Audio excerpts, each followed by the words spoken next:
Welcome to Daily Dreamer, the podcast that provides practical tips and insights to help you reach your biggest dreams.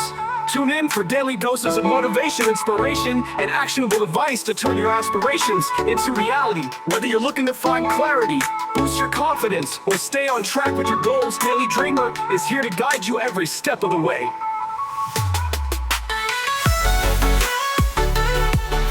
All right, so today we're diving deep into the world of Bilzerian. You know him, right? Instagram king of, well, pretty much everything excessive. Yeah, hard to miss him. Lately, though, he's been making headlines, but not for the usual reasons. Definitely a shift. We're talking about some very controversial statements he made in a recent interview. And this is not your typical Bilzerian content. Not at all. So we're going to break down this interview he did on Bradley Martyn's podcast and really get into the details of what he said. It's a long one, but worth a deep dive for sure. Absolutely. He covers some very sensitive topics. We're talking Israel, Jewish people, media influence, even masculinity in modern society. It's a lot to unpack. It is. So to set the stage for anyone who hasn't seen the interview, Bilzerian really seems to pinpoint the 2023 Israel-Hamas conflict as a turning point for him. Yeah, you can feel a shift in his tone when he talks about it. It's like it sparked a whole new perspective for him, especially regarding civilian casualties in Gaza. It's clear that the images and stories from that conflict deeply affected him. He even brings up the USS Liberty incident and really goes in on U.S. aid to Israel. Yeah, that's a pretty deep cut, historically speaking, but it seems to have resonated with him in a big way. Definitely. And he's very adamant that this new outspoken stance of his is not some publicity stunt. He actually says he fully anticipated the backlash he's been receiving. Which is interesting because it suggests he's quite aware of how provocative his statements are. Right. And that leads us to the most controversial part of the interview, his claims about Jewish people and their influence in various industries. Yeah, this is where things get really tricky. Definitely, Bilzerian is essentially alleging that Jewish people have a disproportionate amount of control in media finance, even in pushing certain agendas. He even uses the term Jewish propaganda when talking about U.S. politics. Which is a loaded term, to say the least, and it's important to acknowledge that this is veering into very dangerous territory. Absolutely. We need to be extremely cautious here. He even drops some specific examples like BlackRock, the investment firm, and DEI initiatives. Diversity, equity, and inclusion. Those are pretty big topics that are often debated. And Bilzerian is basically claiming they're being manipulated by a specific group. Which is a very serious accusation and one that needs to be examined with a critical eye. It's crucial for our listeners to understand that we are in no way endorsing these claims. Right. This is about exploring Bilzerian's perspective, not validating it. It's about understanding how these ideas are circulating and how they might resonate with certain audiences. And it's important for you, the listener, to be aware of the potential for bias and to seek out diverse viewpoints on these complex issues. Exactly. So moving on, he also goes on to discuss the porn industry, claiming a large percentage of it is owned by Jewish people. Again, implying a deliberate agenda behind it. And he even brings up the Holocaust and the Talmud, using language that's undeniably offensive and inflammatory. This is where his rhetoric becomes extremely problematic, and it's important to call that out. It's crucial for us to emphasize that these are Dan Bilzerian's claims, and we are absolutely not endorsing them in any way. Right. This deep dive is about exploring his perspective, no matter how challenging or uncomfortable it might be. And it's vital for you, the listener, to recognize that these statements are deeply problematic. They rely on stereotypes and broad generalizations about an entire group of people, which can be very harmful. Absolutely. So having already made these extremely controversial statements, Bilzerian then takes them to an even larger platform, Piers Morgan Uncensored. And on Piers Morgan's show, he doesn't back down. He doubles down on his views again, using very provocative language. And what's really interesting is that he received a wave of support in the YouTube comments, which surprised both him and the podcast hosts. They even talk about the idea of a silent majority, suggesting that there's a large group of people who agree with Bilzerian but are afraid to speak up. It really makes you think about how certain opinions become taboo, and whether that truly reflects the views of a larger population. It's a fascinating phenomenon and something we'll definitely need to explore further. But for now, let's move away from the geopolitical for a bit. Yeah. Bilzerian also gets quite personal in this interview, reflecting on his own life and his struggles with excess. It's almost like he's trying to grapple with some deeper questions beyond the whole Playboy image. He opens up about his battle with sex addiction, admitting that his constant pursuit of pleasure left him feeling empty. It's a pretty vulnerable admission, especially for someone who's built his brand on flaunting his lifestyle. He's advocating for a more meaningful life, emphasizing health, new business ventures, and genuine connections. So it's like he's trying to move away from the shallowness he's been associated with. It's an interesting shift, and he even offers some, let's say, unconventional dating advice. Oh, yeah. He's got some strong opinions on relationships and how men should approach them. He argues against excessive communication and what he calls chasing in the dating game. Classic Bilzerian, looking at dating through a lens of power dynamics and scarcity. But maybe beneath the bravado, it reflects a genuine desire for deeper connection. Who knows? It's possible. He's also venturing into new territory with his supplement company, which is a bit of a surprise considering his past. Right, you wouldn't necessarily associate him with health and wellness, but he's diving deep into it. He actually shares some pretty negative experiences with artificial sweeteners and protein concentrates, particularly from his brief time experimenting with insulin. So that led him to create a supplement company focused on natural ingredients and a cleaner approach to nutrition. It's an interesting evolution for him. And of course, we can't talk about Bilzerian without mentioning his interest in biohacking and pushing the boundaries of health and fitness. He's all about optimizing his health and longevity. He goes into detail about his routines from HRT to stem cell therapy and meticulous sleep tracking. It's clear he's dedicated to achieving peak performance through these cutting-edge methods. And this surprisingly ties into his evolving perspective on social media. Yeah, he seems to have some pretty strong opinions about the current state of fame and how social media has impacted it. He even argues that social media has eroded celebrity mystique due to overexposure.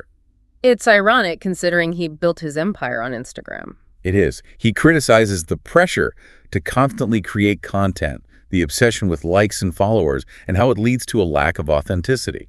It's like he's seeing the downsides of the very system that made him a star. And he even admits that promoting his Ignite brand on social media made him feel less authentic. So maybe there's a genuine sense of disillusionment there. It makes you wonder if he's trying to distance himself from that world or simply rebrand himself as more authentic to maintain his audience. It's a valid question, and one we'll definitely explore further in part 2 of our deep dive, so stay tuned. All right, so we're back, picking up where we left off. Still deep in the world of Dan Bilzerian. Yeah, his interview was a roller coaster, to say the least. It definitely kept us on our toes. Lots of twists and turns. It's important to reiterate that we're examining his statements, not endorsing them. Right, this isn't about agreeing or disagreeing with him. It's about understanding his perspective and the broader context of his views. And we always encourage you, the listener, to do your own research. Absolutely. Seek out diverse viewpoints. Don't just take our word for it. Exactly. So we left off discussing Bilzerian's critique of social media. Yeah, his whole thing about how it hinders genuine human connection. Which is pretty ironic considering he's built his entire persona online. It's a fascinating contradiction, isn't it? He built his empire on Instagram, showcasing that lavish lifestyle. but now he's arguing that the constant chase for likes and followers has fueled this culture of inauthenticity. It's almost like he's acknowledging the dark side of the very system that made him a star. He's talking about the pressure to create content, the obsession with image, The constant self-promotion. all things he's participated in. And yet he's still active on social media, still using it to promote himself. So is he genuinely trying to step back, or is this just a rebranding tactic? It's a good question. Maybe he's trying to appeal to a different audience. Perhaps one that's a bit more discerning, tired of the whole Playboy image, He's definitely presenting himself as more thoughtful these days. engaging with these complex issues. And speaking of complex issues, Yeah, there's another layer to this whole story that we need to address. his relationship with his father. Things got pretty messy, apparently. Bilzerian actually reveals that he's in a legal battle with his own father. Stemming from his stance on the Israel-Palestine conflict. It's wild, right? Talk about family drama. His father, who's also involved in the Ignite business, was reportedly furious about his son's public comments. And it led to some pretty drastic actions. Bilzerian claims that his father and other board members illegally removed him from the Ignite board, Stripping him of control. even though he owns half the company, He even says they blocked him from voting at a shareholders meeting. all because of a tweet supporting Palestine. It's crazy to think that expressing a political opinion could have such drastic consequences. It really highlights the potential risks of speaking out, especially on sensitive topics. Even when you're wealthy and influential like Bilzerian. It's a reminder that freedom of speech isn't always absolute. And there are often real-world consequences for expressing unpopular views. Especially when those views clash with powerful interests. It also makes you wonder about the role of family dynamics in all of this. How personal relationships can become entangled with these larger ideological battles. It's a very human element to this whole story. Right. It's not just about abstract ideas, it's about real people and their relationships. And to make things even more complicated, Bilzerian claims that Ignite sales have actually increased since his controversial statements. So from a business perspective, he's not hurting the brand. His father seems to be operating under the assumption that outspokenness will damage the business. While Bilzerian argues that it's having the opposite effect. It's this fascinating clash between personal beliefs and business interests. Playing out in a very public way. So what's Bilzerian's endgame? He's alienated, his father potentially risked his business, and sparked intense debate. It's the million-dollar question. Is he genuinely trying to make a difference, or is this just another chapter in the Dan Bilzerian show? Maybe he's genuinely grappling with questions of meaning and purpose. Seeking something beyond the parties and the Instagram fame. But he's also a master of self-promotion. He knows how to grab headlines and stir up controversy. So is this a genuine moment of self-reflection or a calculated move to stay relevant? It's hard to say definitively. It's possible it's a bit of both. He's a complex character, that's for sure. He's a product of our times, a reflection of this digital age where fame is fleeting and the lines between authenticity and performance are blurred. It's a world where anyone can gain a platform and potentially become a celebrity. Even if it's just for a fleeting moment. And Bilzerian has figured out how to play the game. He's embraced controversy, challenged societal norms, and cultivated a following that's both captivated and repelled by his actions. So what does it all mean? Is he a force for good? A symptom of cultural decline, or something in between? That's a question we'll continue to explore in the final part of our deep dive. Stay with us. All right, so here we are, the final part of our deep dive into the world of Dan Bilzerian. It's been quite a journey. Yeah, he's definitely a complex figure, lots to unpack. You know, it would be easy to just dismiss him as another wealthy playboy crafting this larger-than-life persona online. Right, but I think there's more to it than that. Definitely what makes this deep dive so interesting is that it forces us to look beyond that surface-level judgment. He's clearly a multifaceted individual, and he's going through some pretty significant shifts. Personal and philosophical. Exactly. I mean, he's talking about sex addiction. The hollowness of material wealth. The craving for authenticity. These aren't exactly the conversations you'd expect from the guy known for flaunting his extravagant lifestyle. Not at all. It's like he's trying to break free from that image. Maybe he's searching for something deeper, something more meaningful. And he's even offering advice on self-improvement. Encouraging men to embrace their masculinity. Take control of their finances. Prioritize their health. It's almost like he's positioning himself as a self-help guru. Well, he does have that dating course now. Right, which, let's be honest, is very on brand for him. Definitely, but it seems to be resonating with some people. He's generating a lot of buzz, both positive and negative. And he's sparking dialogues that might not have happened otherwise. So is this a genuine moment of self-reflection and growth for Dan Bilzerian? Or is it all just a calculated performance to stay relevant? It's the age-old question, isn't it? Is he being authentic or is he playing a role? It's hard to say for sure.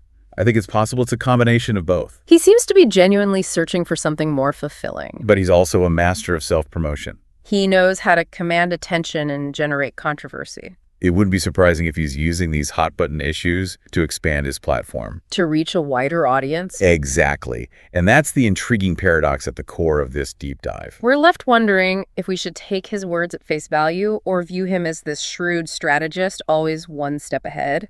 I get the sense it's somewhere in between. Like there's a genuine yearning for something more. A pursuit of meaning and purpose that goes beyond the superficial. But there's also this awareness of how controversy can be a powerful tool. And let's be real. The allure of playing the anti-establishment rebel is pretty strong. It's a tempting role to play. Definitely. So I guess the question is, what do we make of all this? Is Dan Bilzerian a force for good? A symptom of cultural decline? Or something in between? That's a question we'll leave for you, the listener, to ponder. We're not here to judge his character. We're here to understand his perspective. And ultimately, it's up to each of us to decide what we make of Dan Bilzerian and the impact he's having on the world. One thing's for certain, though, he's not disappearing anytime soon. Might keep us talking, debating, and questioning the nature of fame, influence, and authenticity in this digital age. That's for sure. Thanks for joining us on this exploration. Keep questioning, keep exploring, and until next time, keep diving deep.